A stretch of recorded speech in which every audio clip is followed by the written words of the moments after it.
ധ്യാനയോഗ പ്രാർത്ഥന അഥവാ contemplation prayer എന്നത് എന്തെന്ന് വളരെ ലളിതമായി വിശുദ്ധ അമ്മ ത്രേസ്യ നമുക്ക് വ്യക്തമാക്കി തരുന്നുണ്ട്. നമ്മെ സ്നേഹിക്കുന്ന ദൈവത്തോടൊപ്പം തനിച്ചായിരിക്കുവാൻ കൂടെ കൂടെ സമയം കണ്ടെത്തുകയും തൻ്റെ ആത്മാവ് സ്നേഹിക്കുന്നവനെ തേടുകയുമാണ് ധ്യാനാത്മക പ്രാർത്ഥന എന്നത്. അതുവഴി നാം യേശുവിനെയും അവിടുന്ന് പിതാവിനെയും തേടുന്നു. കാരണം പിതാവിനോട് കൂടെ ആയിരിക്കുക എന്നതാണ് സ്നേഹത്തിൻ്റെ ആരംഭം. ഇത് നമുക്ക് വ്യക്തമാക്കി തരുന്ന ചില ഭാഗങ്ങൾ ഇനി ശ്രവിക്കാം. കാറ്റഗിസത്തിൻ്റെ ആ 4ാമത്തെ പില്ലർ, ദ 4th പില്ലർ. എന്താണ് 4th പില്ലർ? പ്രെയർ. അതിൽ കോണ്ടംപ്ലേഷൻ, ധ്യാനയോഗ പ്രാർത്ഥന എന്ന് പറയുന്നത് 2709 paragraph, page number 655, 655, page number 655, paragraph 2709. ഒന്ന് വായിക്കാം. 2709 എല്ലാവരും കിട്ടിയോ? ഒന്നെടുത്ത് വായിക്കാം. എന്താണ് ധ്യാനയോഗ പ്രാർത്ഥന? വിശുദ്ധ ത്രേസ്യ മറുപടി നൽകുന്നു. എൻ്റെ അഭിപ്രായത്തിൽ മാനസിക പ്രാർത്ഥന സൗഹൃദത്തിൻ്റെ പങ്കുവയ്ക്കലല്ലാതെ മറ്റൊന്നുമല്ല. നമ്മെ സ്നേഹിക്കുന്നവനെന്ന് നമുക്കറിയാവുന്നവനോടൊപ്പം തനിച്ചായിരിക്കാൻ കൂടെ കൂടെ സമയം കണ്ടെത്തുക എന്നതാണ് അതിനർത്ഥം. എൻ്റെ ആത്മാവ് സ്നേഹിക്കുന്നവനെ തേടുന്നതാണ് ധ്യാനാത്മക പ്രാർത്ഥന. യേശുവിനെയും അവിടുന്ന് പിതാവിനെയും തേടുന്നു. കാരണം അവിടുത്തെ ആഗ്രഹിക്കുക എന്നതാണ് എപ്പോഴും സ്നേഹത്തിൻ്റെ ആരംഭം. അവൻ വഴി ജനിക്കാനും അവനിൽ ജീവിക്കാനും ഇടവരുത്തുന്ന സംശുദ്ധമായ വിശ്വാസത്തിലാണ് നാം അവിടുത്തെ തേടുന്നത്. ധ്യാനയോഗ പ്രാർത്ഥനയ്ക്കിടയിലും ഒരാൾക്ക് ധ്യാനിക്കാൻ കഴിയും. പക്ഷേ ശ്രദ്ധ കർത്താവിൽ തന്നെ എത്തണം.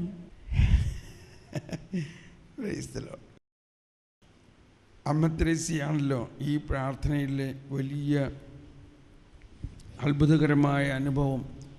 അപ്പോൾ ഒരു കാർമലൈറ്റ് സ്പിരിച്വാലിറ്റി എന്ന് പറഞ്ഞ് അതിനെ അങ്ങ് മാറ്റി നിർത്താൻ പറ്റില്ല. ഇതെല്ലാ ക്രിസ്തീയ ഓരോ ക്രൈസ്തവനും ലഭിക്കേണ്ട ആത്മീയ നിർവൃതിയാണത്. ആ ഫുൾഫിൽമെൻറ്റ്, ഇവിടെയാണ് ഫുൾഫിൽമെൻറ്റ്. നമ്മൾ കരിസ്മാറ്റിക് പ്രാർത്ഥനകളിൽ വളരെ ശബ്ദമുയർത്തി സ്തുതിച്ച് പ്രാർത്ഥിക്കുന്നതിൻ്റെ ഇടയിലും കോണ്ടംപ്ലേഷനിൽ പോകാൻ പറ്റുമെന്നാണ് പറയുന്നത്. എനിക്ക് ചില സമയത്ത് ഒരുപാട് ബഹളം ഉണ്ടാക്കി ആളുകൾ സ്തുതിച്ചാലും ഒരുപക്ഷെ എനിക്ക് ആ സ്തുതി ഒന്നും, അതിൻ്റെ ശബ്ദമൊന്നും എന്നെ അലട്ടാറില്ല. ചില സമയത്ത് പലപ്പോഴും നമ്മുടെ ഇന്ത്യൻ ട്രെയിൻ എന്ന് പറഞ്ഞാൽ അതിൽ കൂടുതൽ ശബ്ദം വേറെ ഒന്നിനും ഉണ്ടാവാനില്ല. അപ്പോൾ ഞാൻ എൻ്റെ ജീവിതത്തിൽ ദൈവാനുഭവം ഏറ്റവും കൂടുതൽ കിട്ടിയിട്ടുള്ളത് ട്രെയിനിൽ വെച്ചാണ്. ഞാൻ 1991 ബോംബെയിൽ നിന്ന് ജബൽപൂരിലേക്ക് 36 മണിക്കൂർ യാത്ര ചെയ്തുകൊണ്ടിരുന്നപ്പോൾ കാസറ്റിലൂടെ അപ്പർ ബെർത്തിൽ കിടന്ന് ദൈവവചനം ശ്രവിച്ച് അവിടെ ഇരുന്നിങ്ങനെ പ്രാർത്ഥിച്ചു. അവിടെ തന്നെ ഇരുന്നു, എങ്ങും പോകണ്ട. ചോറിന് ചോറ് വരുന്നു, കാപ്പിക്ക് കാപ്പി വരുന്നു, കപ്പലണ്ടിക്ക് കപ്പലണ്ടി വരുന്നു, എല്ലാം അവിടെ തന്നെ. അങ്ങനെ ആ ട്രെയിനിൻ്റെ അപ്പർ ബെർത്തിൽ ഇങ്ങനെ ഇരുന്ന് ധ്യാനിച്ച് പ്രാർത്ഥിച്ചപ്പോഴാണ് എനിക്ക് ഏറ്റവും വലിയ ദൈവാനുഭവം എൻ്റെ ജീവിതത്തിൽ ഉണ്ടായതും. അന്നാണ് എനിക്ക് ഒരു പന്തക്കോസ്ത് അനുഭവം, ഒരു ധ്യാന കേന്ദ്രത്തിൽ വെച്ചല്ല, മറിച്ച് ഈ ശബ്ദമുയർത്തി ഇരച്ചു പാഞ്ഞുകൊണ്ടിരിക്കുന്ന totally different atmosphere than a contemplative cloister or a convent atmosphere, അല്ലെങ്കിൽ അങ്ങനത്തെ പ്രാർത്ഥനാ അന്തരീക്ഷം ഒന്നുമില്ലാത്തതിൻ്റെ ഇടയിൽ അവിടെയാണ് ഈശോ പറഞ്ഞതിൻ്റെ അർത്ഥം മനസ്സിലായത്. കഥ അടയ്ക്കുക, എല്ലാ ശ്രദ്ധയും കർത്താവിൽ കേന്ദ്രീകരിക്കുക. അങ്ങനത്തെ അപ്പോൾ നമ്മൾ കഥകടച്ച് കർത്താവിൽ പൂർണ്ണമായി ശ്രദ്ധ കേന്ദ്രീകരിക്കുമ്പോൾ ബാക്കി ഇവിടെ ഒരു ബോംബ് പൊട്ടിയാലും നമ്മൾ അറിയില്ലെന്നുള്ള ഒരനുഭവമാണ് ഉണ്ടായത്. അവിടെ വെച്ചാണ് ഞാൻ ദൈവസ്വരം ശക്തമായി ശ്രവിക്കാൻ തുടങ്ങിയത്. അന്നു മുതൽ ആ ദൈവത്തിൻ്റെ സംസാരം, ശ്രവണം ആ സ്നേഹം എനിക്ക് വലിയ, എല്ലാ ദിവസവും ഞാനത് എഴുതി വയ്ക്കും, എന്താണ് എന്നോട് കർത്താവ് പറയണത്. അന്ന് എന്നോടിങ്ങനെ പറഞ്ഞു, ഞാൻ കേട്ട ശബ്ദം ഇതാണ്, സ്നേഹത്തിൻ്റെ വലിയ ഒരു ശബ്ദമായിരുന്നു, ആരെനിക്കായി പോകും. അപ്പോൾ ഇവിടെ ആരെന്നോടൊട്ടിച്ചേരും, അതൊന്ന്, ആരെന്നോടൊട്ടിച്ചേരും. എൻ്റെ ആത്മാവങ്ങയോടൊട്ടി എന്നിരിക്കുന്നു, അങ്ങയുടെ വലത് കൈ എന്നെ താങ്ങി നിർത്തുന്നു. ഈ സങ്കീർത്തനമൊക്കെ അത് കഴിഞ്ഞിട്ടാണ് മനസ്സിലായത്. അപ്പോഴല്ലേ ഇതൊക്കെ അവിടെ എഴുതിയിട്ടുണ്ടെന്ന് മനസ്സിലാവും, ഇതൊക്കെ ഒട്ടിച്ചേരുന്നതിനെക്കുറിച്ച്. അപ്പോൾ പ്രാർത്ഥനയിലൂടെ അങ്ങനെ ഒട്ടിച്ചേർന്ന ഒരു അനുഭവം, അത് കഴിഞ്ഞ് കേട്ട ശബ്ദമാണ് ഇന്നും മാറ്റൊലിക്കൊള്ളുന്നത്, ആരെനിക്കായി പോകും. വിളവ് വളരെ, വേലക്കാർ ചുരുക്കം, ആരെനിക്കായി പോകും. അപ്പോൾ ആ സ്നേഹത്തിൻ്റെ തീവ്രതയിൽ ഇരിക്കുന്ന മണവാട്ടിക്ക് എന്താ പറയാൻ പറ്റുക? അത് ഞാൻ പോകാം. ഉടനെ ആ സ്നേഹത്തിൻ്റെ വശീകരണ ശക്തി കൊണ്ടാണ് ഞാൻ പോകാം, പിന്നെ അങ്ങ് പോവുകയാണ്. അവിടെ നിന്നാണ് നമ്മുടെ ആക്ഷൻ വരുന്നത്. The action emerge out from the power of the contemplation. അതാണ് മിഷൻ. അപ്പോൾ ഒരു വചനം വരുന്നു.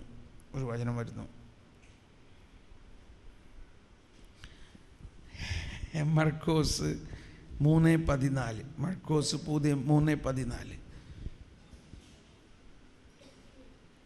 അറിയാലോ? അറിയില്ലേ? എന്താ മർക്കോസ് 3:14 എഴുതിയിരിക്കുന്നത്? തന്നോട് കൂടെ ആയിരിക്കുന്നതിനും. അതിന് തൊട്ട് മുമ്പുള്ളതും കൂടി വായിച്ചോ. പിന്നെ അവൻ മലമുകളിലേക്ക് കയറി തനിക്ക് ഇഷ്ടമുള്ളവരെ അടുത്തേക്ക് വിളിച്ചു. എവിടെയാണ് അടുപ്പം? അടുത്തേക്ക് എന്ന് പറഞ്ഞത് എവിടെയാ? അതാണ് ആ അടുത്തേക്ക് വിളിച്ചു എന്നുള്ളതിൻ്റെ ആ ഏറ്റവും കൂടുതൽ അടുപ്പം എന്ന് പറയുന്നത് നമ്മുടെ ആത്മാവും ദൈവാത്മാവുമായിട്ട് ഒട്ടിച്ചേരുന്ന അടുപ്പമാണ്. അടുത്തേക്ക് വിളിച്ചു, അവർ അവൻ്റെ സമീപത്തേക്ക് ചെന്നു. തന്നോട് കൂടെ ആയിരിക്കുന്നതിനും. എന്തിനു വേണ്ടിയാണ് വിളിച്ചിരിക്കുന്നത്? തന്നോട് കൂടെ ആയിരിക്കുന്നതിനും, പ്രസംഗിക്കാൻ അയക്കുന്നതിനും വേണ്ടി, പിശാചുകളെ ബഹിഷ്കരിക്കാൻ അധികാരം നൽകുന്നതിനുമായി അവൻ 12 പേരെ നിയോഗിച്ചു. അപ്പോൾ to be with him and to send out. അപ്പോൾ നമ്മുടെ ദൗത്യത്തിൻ്റെ ശക്തി മുഴുവനും നമുക്ക് ലഭിക്കുന്നത് അതിൻ്റെ ഫസ്റ്റ് പാർട്ട് കർത്താവിനോട് ഒട്ടിയിരിക്കുമ്പോഴാണ് നമ്മുടെ ദൗത്യത്തിൻ്റെ വേണ്ട നിർദ്ദേശവും എല്ലാം കിട്ടുന്നത്. നമ്മുടെ ദൗത്യം ശക്തമാകണമെങ്കിൽ കോണ്ടംപ്ലേഷൻ ശക്തമാകണം. റിയൽ കോണ്ടംപ്ലേഷൻ, അല്ലെങ്കിൽ ആ ഒട്ടിച്ചേർന്ന് ആത്മാവും ഒട്ടിച്ചേർന്ന് ഈ അനുഭവത്തിൽ നിന്നും ഉരുത്തിരിഞ്ഞതാണ് ആ സ്നേഹം എൻ്റെ ആത്മാവിലിങ്ങനെ ജ്വലിക്കുന്നൊരു അനുഭവം ഉണ്ടായത്. അതാണ് ആ മുൾപ്പടർപ്പിൽ കാണുന്ന കത്തിജ്വലിക്കുന്നത്. അവിടെ നിന്നാണ് എനിക്കിങ്ങനെ ഈ ഗാനമുണ്ടായത്. സ്നേഹാഗ്നിജ്വാലയായി എന്നിൽ കത്തിപ്പടരണമേ. ഇത് ഞാനിങ്ങനെ പ്രാർത്ഥിച്ചിരുന്നതാണ്. എൻ്റെ ഒരു പ്രാർത്ഥന ഇതായിരുന്നു, സ്നേഹാഗ്നിജ്വാലയായി എന്നിൽ കത്തിപ്പടരണേ എന്ന് പറയുമ്പോൾ ഈ പടരണേ എന്നുള്ള വാക്ക് അവിടെ നിന്ന് പുറപ്പാട് 3 എന്നുള്ളതാണ്. ആ മുൾപ്പടർപ്പ് അതിലിങ്ങനെ കത്തിപ്പടരുന്ന സ്നേഹാഗ്നിജ്വാല. അപ്പോഴാണ് അതിൻ്റെ ആ ഒരു തരംഗം, അതിൻ്റെ അവസാനം നമ്മൾ പാടുന്നില്ലേ, ദൈവാത്മാവെന്നിൽ നിറഞ്ഞപ്പോൾ, ദൈവസ്നേഹം എന്നിൽ ചൊരിഞ്ഞപ്പോൾ, ദൈവാത്മാവെന്നിൽ ആത്മാവിൽ ലയിച്ച് ആബാ പിതാവെന്നു ഞാൻ വിളിച്ചു. ഈ പുത്രന്റെ ആത്മാവ് നമ്മുടെ ആത്മാവിൽ ലയിക്കുമ്പോൾ നമ്മൾ താനേ വിളിക്കും. പുത്രൻ വിളിക്കുന്ന പോലെ ആബാ പിതാവേ. അവിടെ ആണ് സായുജ്യം, വലിയ ഒരു സംഗമം, വലിയ ഒരു ശക്തി, വലിയ ഒരു പ്രവാഹം. സമയം അതിനുവേണ്ടി കണ്ടെത്തണം.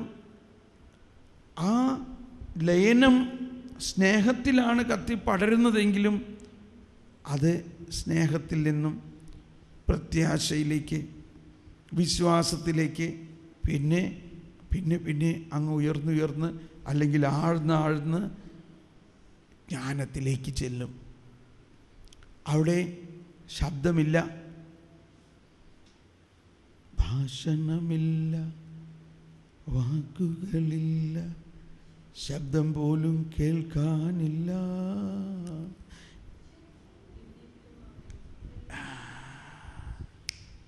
എന്നിട്ടും അവയുടെ സ്വരം ഭൂമിയിലെങ്ങും വ്യാപിക്കുന്നു. അവയുടെ വാക്കുകൾ ലോകത്തിൻ്റെ അതിർത്തിയോളമെത്തുന്നു. ഇവിടെ ലോകത്തിൻ്റെ അതിർത്തി എന്ന് പറയുന്നതിന് രണ്ടർത്ഥമാണ്. ഒന്ന്, ഒരു ജിയോഗ്രഫിക്കൽ ബൗണ്ടറി. നമ്മൾ ഇവിടെ നമ്മുടെ നാട്ടിൽ നിന്ന് നമ്മളായിരിക്കുന്ന സ്ഥലത്ത് മാത്രം പോരാ. We have to go forth. അതിനുള്ള ശക്തിയും അതിനുള്ള എല്ലാം ഒരുക്കുന്നത് ഈ ആത്മാവാണ്. അതോടൊപ്പം അതിർത്തി എന്ന് പറയുന്നത്, ലോകത്തിൻ്റെ അതിർത്തി എന്ന് പറയുന്നത് the limit of evil. God has set A limit for evil. ദൈവം സാത്താന് ഒരു ലിമിറ്റ് കൊടുത്തിട്ടുണ്ട്, ഒരു അതിർത്തി. അത് കഴിഞ്ഞ് അവന് മുന്നോട്ട് പോകാൻ പറ്റില്ല. ആ അതിർത്തിയിൽ എന്താ സംഭവിക്കുന്നത്? അതിർത്തിയിൽ എന്താ സംഭവിക്കുന്നത്? യുദ്ധം. അതിർത്തിയിൽ എന്താ സംഭവിക്കുന്നത്? യുദ്ധം. ഇപ്പോൾ മറ്റു സ്ഥലങ്ങളിൽ യുദ്ധത്തിൻ്റെ സന്നാഹങ്ങൾ നടക്കുന്നുണ്ടാകാം, എന്നാൽ അതിർത്തിയിൽ എന്താ സംഭവിക്കുന്നത്? Destroying the evil. സാത്താനെ, പൈശാചികതയെ പൂർണ്ണമായി തകർക്കുന്നത് അതിർത്തിയിൽ വെച്ചാണ്. അതിർത്തി അപ്പോൾ അവിടെ ഒരു ജിയോഗ്രഫിക്കലായിട്ടുള്ള അതിർത്തിയല്ല, ഒരു സ്പിരിച്വൽ വാർഫെയർ, ഒരു വാർ ഫ്രണ്ട്, ആത്മീയമായ ഒരു യുദ്ധക്കളം. ആത്മീയമായ യുദ്ധക്കളത്തിൽ ദൈവത്തിൻ്റെ ശക്തമായ ഉപകരണമായിട്ട് അശുദ്ധാത്മാക്കളുടെ എല്ലാ പ്രകമ്പനങ്ങളെയും തകർക്കണമെങ്കിൽ എന്ത് വേണം? ഈ ദൈവസ്നേഹാഗ്നിയിൽ നിറഞ്ഞ ശക്തി വേണം.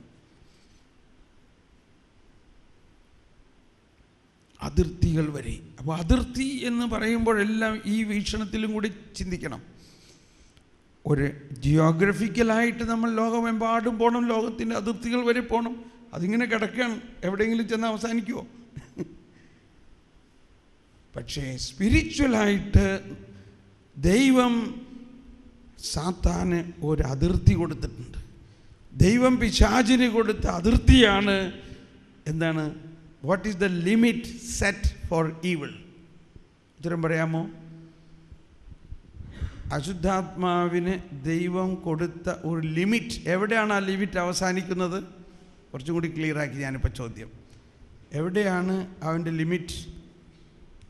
യേശുവിൻ്റെ വരവ്. യേശുവിൻ്റെ വരവോടും യേശുവിൻ്റെ പ്രവർത്തനത്തോടൊപ്പം സാത്താൻ്റെ പ്രവർത്തനത്തിൻ്റെ അതിർത്തി വന്നിരിക്കുന്നു. അപ്പോൾ യേശുവിൻ്റെ ആത്മാവ് എപ്പോഴും സാത്താൻ്റെ ആത്മാവിനെതിരായി പ്രവർത്തിച്ച്, സാത്താൻ്റെ ആത്മാവെന്ന് പറഞ്ഞാൽ അശുദ്ധാത്മാക്കൾക്കെതിരായി പ്രവർത്തിക്കുന്ന ഒരു പോയിൻ്റ് ഉണ്ട്, A point where the fight take place and the devil is destroyed, the devil is conquered. അതാണ് ഇപ്പോൾ നമ്മൾ ആ വചനത്തിൽ വായിച്ചല്ലോ, 3:14. എന്താ വായിച്ചത്?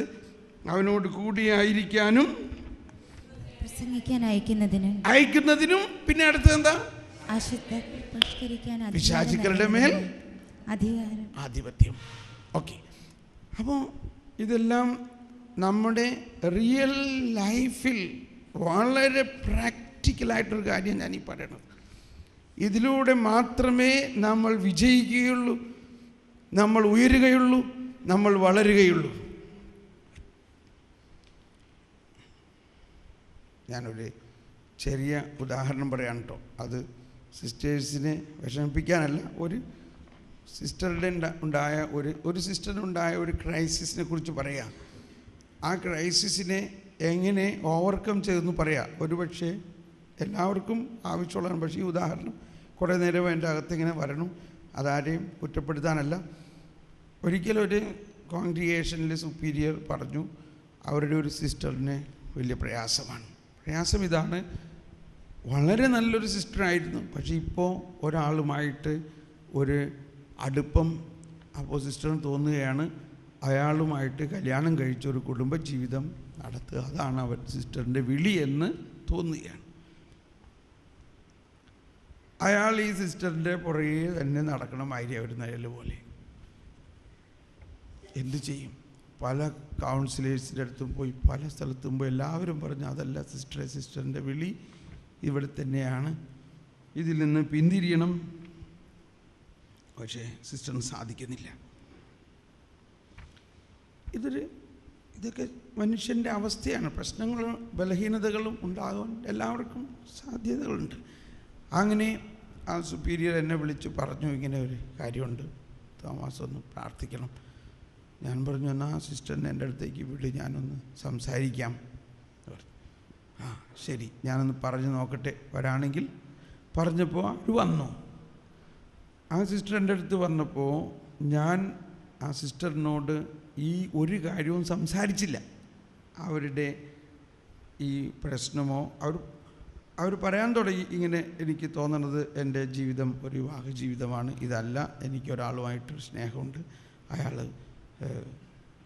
എൻ്റെ ഒരു ഭർത്താവാകാനുള്ള എല്ലാ ഇതുണ്ട്. അങ്ങനെ ഞാൻ എന്നിട്ട് ആ കാര്യം ഓക്കെ, അത് നമുക്ക് അതിനെക്കുറിച്ച് പിന്നെ ചിന്തിക്കാം എന്ന് പറഞ്ഞ് മാറ്റി വെച്ചിട്ട് ഈ കാര്യം ഒന്നും സംസാരിക്കാതെ ഞാൻ ആ സിസ്റ്ററിനോട് പറഞ്ഞു, സിസ്റ്ററെ, നമ്മുടെ ആത്മാവ്, നമ്മൾ ദൈവത്തിൻ്റെ മണവാട്ടിയാണ്. ഏറ്റവും കൂടുതൽ സിസ്റ്ററായിട്ട് ഇത്രയും നാൾ കർത്താവിന് വേണ്ടി സേവനം ചെയ്തതിൻ്റെ പേരിലും ആ മണവാട്ടി എന്നുള്ളൊരു ആശയത്തെ നമുക്കൊന്ന് എടുത്തിട്ട്, മണവാളൻ നമ്മുടെ ഉള്ളിലുണ്ടല്ലോ, ആ മണവാളനോടൊന്ന് ലയിച്ച് ആ സ്നേഹാനുഭവത്തിലേക്കൊന്ന് വരാം. എന്നിട്ട് കുറച്ച് നേരം അതിനാവശ്യമായ വചനങ്ങളെല്ലാം പറഞ്ഞ് ഞാൻ ഇങ്ങനെ ഈ കോണ്ടംപ്ലേഷനിൽ ആ മണവാളനുമായിട്ട് ലയിക്കുന്ന അനുഭവത്തിലേക്ക് സിസ്റ്ററെ കൊണ്ടുവന്നു. അപ്പോൾ ഞാൻ പറഞ്ഞു, ഇപ്പോൾ എന്താ കാണുന്നത്? മറ്റുള്ള ആരെങ്കിലും കാണുന്നുണ്ടെങ്കിൽ അവരെ മാറ്റി നിർത്ത്, തൽക്കാലം മാറ്റി നിർത്ത്. അപ്പോൾ ഈ ബന്ധങ്ങളും എല്ലാം ഇങ്ങനെ കയറി വരും, വ്യക്തികളും മറ്റാരെങ്കിലും പലതും വരും. ആ നേരത്ത് അതിനെയൊക്കെ മാറ്റി നിർത്തി കുറച്ച് സമയമെടുത്തു. ഈ ഇന്നർ യൂണിയനിലേക്ക് വന്നു. എന്നിട്ട് ഞാൻ പറഞ്ഞു, ഇനി ഞാൻ വേറെ മുറിയിലേക്ക് പോവുകയാണ്, യു സിറ്റ് ഹിയർ. ഈ യൂണിയൻ വിടാണ്ട് കുറേ നേരം ഇങ്ങനെ ഇരിക്കുക. എന്നിട്ട് ഞാൻ പറഞ്ഞു, അങ്ങനെ 2-3 മണിക്കൂർ സമയം ചെലവഴിച്ച് പോയി. എങ്ങനെയുണ്ട്? ഭയങ്കര ഒരു ആനന്ദമുണ്ടെന്ന് പറഞ്ഞു. ഭയങ്കര ഒരു ആനന്ദം, വലിയൊരു ദൈവസ്നേഹാനുഭവം. അപ്പോൾ ഈ അനുഭവം ഇതിനു മുമ്പ് ഉണ്ടായിട്ടുണ്ട്. നൊവിഷ്യേറ്റിലൊക്കെ ആയിരുന്ന സമയത്ത് ഇതുണ്ടായിട്ടുണ്ട്. ഓക്കെ, ഇനി ഇത് തന്നെ ഇന്ന് പോയിട്ട് കുറച്ച് സമയം റിപ്പീറ്റ് ചെയ്യുമോ, അല്ലെങ്കിൽ നാളെ മറ്റന്നാൾ 2-3 ദിവസം അടുപ്പിച്ചൊന്ന് റിപ്പീറ്റ് ചെയ്തിട്ട് 3 ദിവസം കഴിഞ്ഞിട്ട് ഒന്നും കൂടി വന്ന് കാണാമോ? ശരി. അങ്ങനെ 3 ദിവസം ഈ പ്രാർത്ഥന ഇതേമാതിരി പ്രാർത്ഥിച്ചതിന് ശേഷം വന്നു. അവർക്ക് സാധിച്ചു, പ്രാർത്ഥിക്കാൻ സാധിച്ചു എന്നുള്ളതാണ് അതിൻ്റെ വലിയ വിജയം.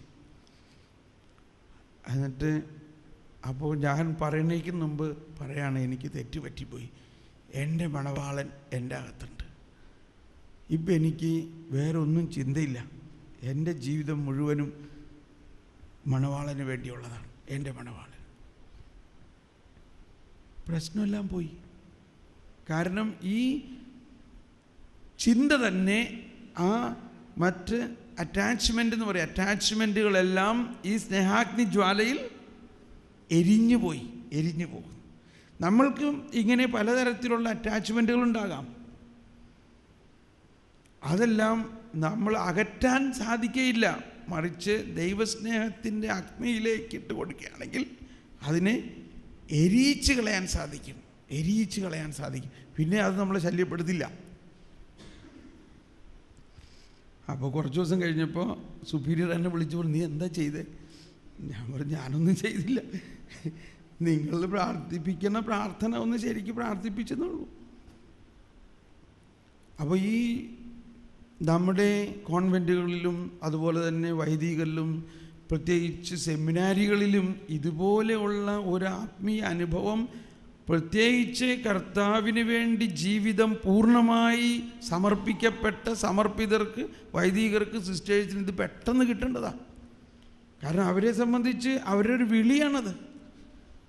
നമ്മളെ സംബന്ധിച്ച് കിട്ടും, പക്ഷെ അവരെ സംബന്ധിച്ച് അവർക്ക് ആദ്യം തന്നെ ഈ അനുഭവത്തിലേക്ക് കയറാൻ പറ്റും. ഓക്കെ, അപ്പോൾ ഇതിനു വേണ്ടിയൊക്കെ നമ്മൾ മധ്യസ്ഥം വഹിക്കുക. അങ്ങനത്തെ ഒരു പുതിയ തലമുറ ഈ പ്രപഞ്ചത്തിലുണ്ടാകണം. ക്രിസ്തീയ എല്ലാ ക്രൈസ്തവനും ഇതുപോലെ ഒരു വലിയ അനുഭവം ഉണ്ടാകാം. ഇത് അവൻ്റെ അവകാശമാണ്.